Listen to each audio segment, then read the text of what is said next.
This is the rocky area of the trail. It just starts right there. It's on the way right here, and it just passes Ottell Creek, which is off limits to all mining because of fish and salmon. But it's a beautiful creek. And of course the claims here belong to us, I believe. So let's if they ever open that up, maybe we can do something with that. Okay, I'll get some more as we go on through here. I'm traveling back here today by myself. I've got Summer Lots back there doing some dredging, and I got the Beefus family back there doing some dredging. So I want to see what's going on, and I think it's going to be great. They had good gold yesterday, so let's see what happened today. Well, we just got beyond that really rocky part of the trail, and now it's kind of getting smaller pebbles, and that was the rocky part at Ottell Creek. Now here's a trail going that way, right through the brush. I'll see if I can't get this coordinates and see where that goes. And then I'm going to go ahead on. Next should be the bulldozer. The old bulldozer parked on it. Well, when you come around this corner, just past Ottell Creek, here's the old dozer. It's been sitting here for a long time. Apparently, they salvaged parts off of it, like this other half of the blade. It looks like it's missing. Looks like the winch is still there. And here's this engine. And it looks like that they've ripped off the heads and some other stuff. But apparently, it's got a pony motor. It's an old dozer, all cable operated.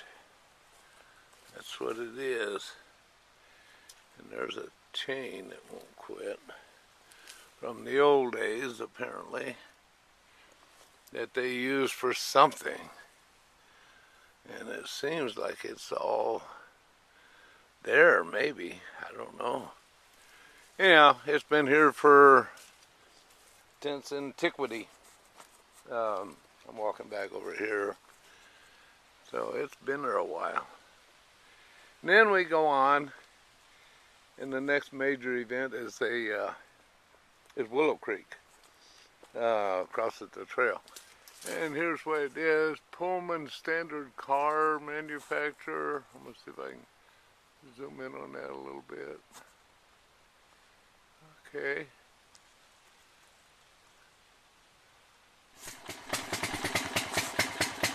I'm at the beginning of the Willow Creek overflow here. It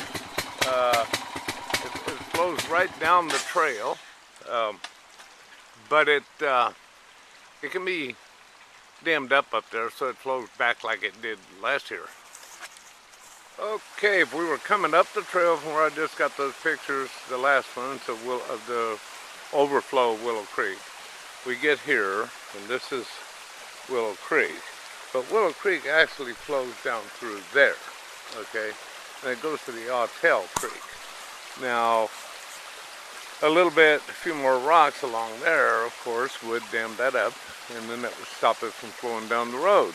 And we're going to see if we can't get that done this summer before fall. Now, when you get here, then you come to this area that goes up that hill there. And right on the left, if you can see them poles in that tree, there's an old hunting blind that people set up with pipes. And at the same point is a trail that goes back here to, I believe that's called, it's a mining site, and it's past mining activity with an adit and everything. and it shows 0.9 grams or 0.9 ounces to a ton in a quartz vein back there. But by the time you get to that, I believe it's off of this claim. So anyhow, but now we're going to go up this hill, which is a pretty considerable hill, but it's not bad. So I'm going to go there back in the 50s, and I believe several times after that, and maybe before that, geologists were saying they found an old mining site back here. And I believe, now that I'll take you a little further in a second, but I believe this is his old cabin. And it looks to me like it's all hand sawed and hand chopped with an axe.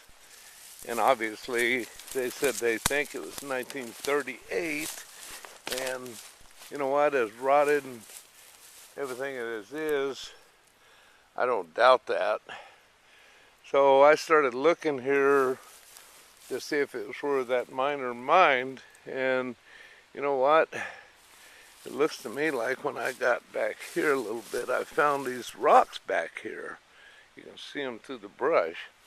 I'll go closer, and it looks like he mined this gully here, this low spot down through here, and of course it's all grown up since the 30s, but as you can see, you've got rocks that go this way to the south, and he must have mined a lot because it kept going out through yonder also.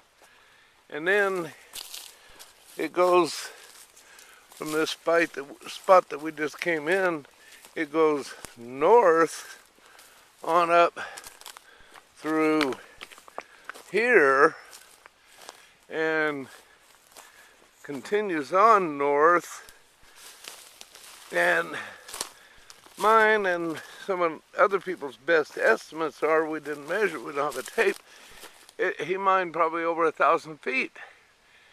So obviously that's mining, that's not testing.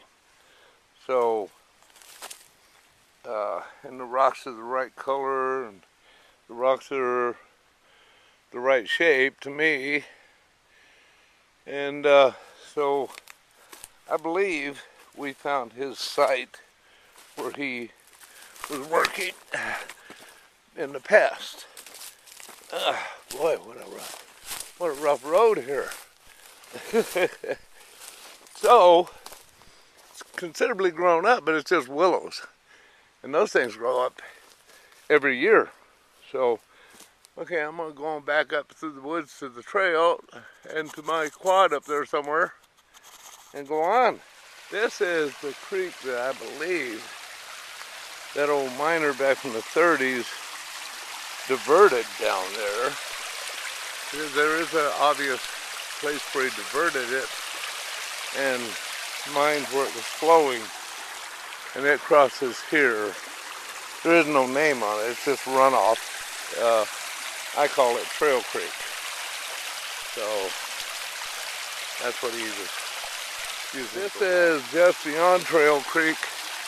As you can see, there's some pretty muddy areas through here, and we've already went through a few that I didn't get on here. So it's a beautiful area. A lot of gold mining in the past over there. Gold mining up that way, and of course we're finding gold back here on our claims too, and this is one of my claims, or our claims also. Yeah, there you go. Many areas of the trail is like this, nice and dry and everything, so I'd say most of it is pretty good, really. Well, I just came in on this trail here past Kennedy Lake. I ran into a guy back there on the trail by the name of Dan Henry, and we talked for half an hour, and his dad, his name is Vern Henry, and they're setting up a camp with some supplies right across the Porcupine, which is on one of our claims, and we discussed that. so his dad could get back to their property on Carlson. I guess Dan and all of them had all those claims and cabins and stuff up Boulder Creek, or a lot of them, and some of them, and also up Slope Creek. And the Indians kicked them out and gave them a notice to get out of there and pack up their stuff and leave. So, you know, we talked. But Dan Henry and Vern Henry's his dad. So, you know, this is the north end of Kennedy Lake. I'm waiting to get Kennedy on this camera. It's a beautiful lake. And this is all the north end where that one geologist said that it warrants further exploration because this end is high in heavy metal content, but he didn't say what heavy metal. This is Kennedy Lake. We own it. It's on 663-800, one of our claims, so is those mountains and all of that. And it just keeps going. It's about a third of a mile long. So, beautiful lake. A lot of grass growing there, a lot of weeds and stuff. And then we own these mountains and stuff back here too on our claims. Okay.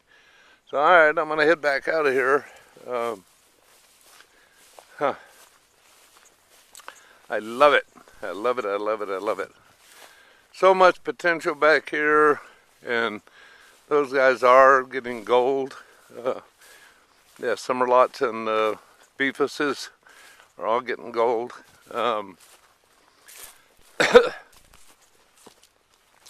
And the trail is drying up. It's looking pretty good. And there's a hole right there where we had to come up several days ago and get out the Beefus family. They had all got stuck in that hole, and we had Summerlots and I had to come back and get them out. I'm heading back that direction. Okay, I just left Kennedy Lake right back there, a short distance, and the trail comes up here in Y's. One goes to the right, one goes to the left. When it goes to the left, it's still on our claim for 500 or 600 or 800 feet, maybe 1,000, but then it's Mike's claim up that way. But the one to the right is still on our claims, and this one here goes back down all the way through to all of them. Okay, crosses the Porcupine back there at some point. So we got a little blue marker right there for this, but you can't miss it. It's pretty obvious. We use it a lot. Okay, I turned on the one to the right. This is back here, quarter of a mile, third of a mile, a little bit. There's a bag, and that's the marker for the beginning of the trail that Summerlot put in back to do their dredging. It goes right through there. So I'm going to go back and check on them and get some pictures. That little berm in the middle of the trail is pretty nice to catch. But the trail actually, if you come here and it goes down this hill to the left and right back up a little hill and then kind of right and then straight ahead, that kind of gives you a signal where you're at. So I'm going to get the coordinates of this also. Plus, you're looking right straight at the mountain up there, just above Mike's claim. I believe it's, wow, the top one on the right on section 5. Oh, we found them. There they be. All right. Going into camp here. That's the sandbar that Terry and Cara are working. And that's the right one. This is a video, so I hear my voice too. I love it. I love it. Well, I made it to where Tim and Rowena and Sean and Christian parked their quad.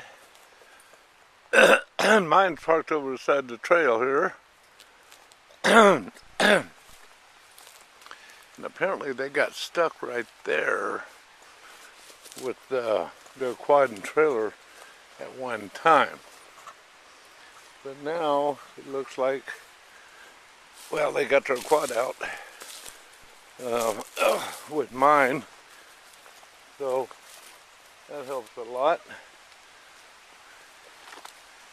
They said they floated downstream.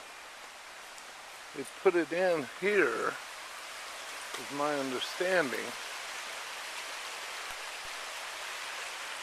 And then they floated downstream to where it's at. I'm assuming it's this way. Sounds like I'm hearing noises down there. They're probably walking this way, and I see it. I see something going on over there. Huh.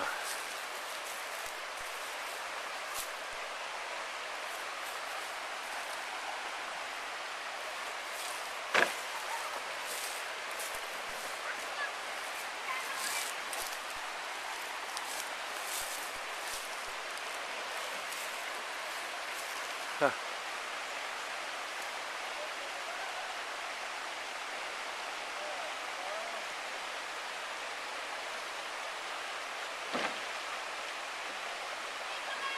Kim and Rowena and Christian and Sean are all right there.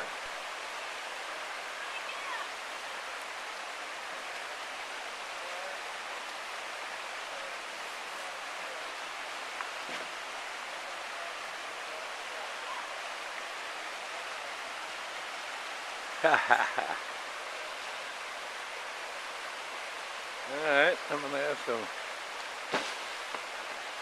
Yo in the camp! Yo in the camp! How do you get down there? Where's the trail? Where's the trail? How do you get down there? From that end? Okay.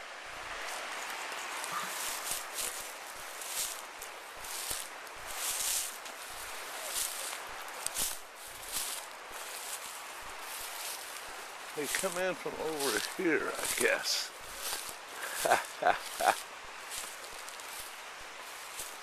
And they floated it down. Oh, over here, okay.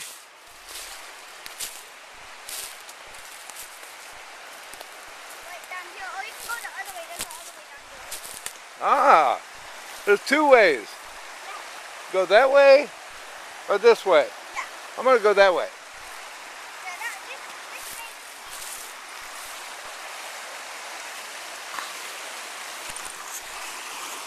This way it's easier. Yeah. Huh? This is where we put down the dredge. Oh, yeah, okay. Okay. And then you floated it down there? Yeah. Ah, thank you, Christian.